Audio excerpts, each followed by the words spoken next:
What's the one thing you can do as an attorney to potentially increase the value of your client's personal injury case? And it's a quite interesting concept and something that I think a lot of attorneys overlook. And that's the indexing call from the insurance adjuster a couple days after the accident has happened. I think a lot of attorneys put off this call or ignore it or don't give enough detail. And in fact, what we find is when you're very detailed, explaining the accident, explaining the injuries of your client, letting the adjuster know that you and your client value this case highly and that it potentially has a lot of exposure for the insurance company, the case then gets elevated and they set the reserves higher.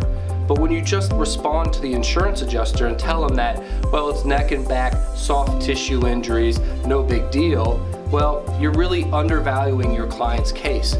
So what you ought to be doing is focusing on the harms and losses and letting the adjusters know that you value the case highly so that they'll index it and also rate it higher and give it a potential higher reserve. Because that's what that phone call is all about. It's about setting their reserves.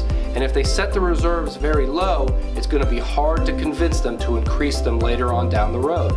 But if you start higher and you convince them that the case has high value because there's a lot of harms and losses, then the reserve will be increased and you've already set the expectations higher for your client's case.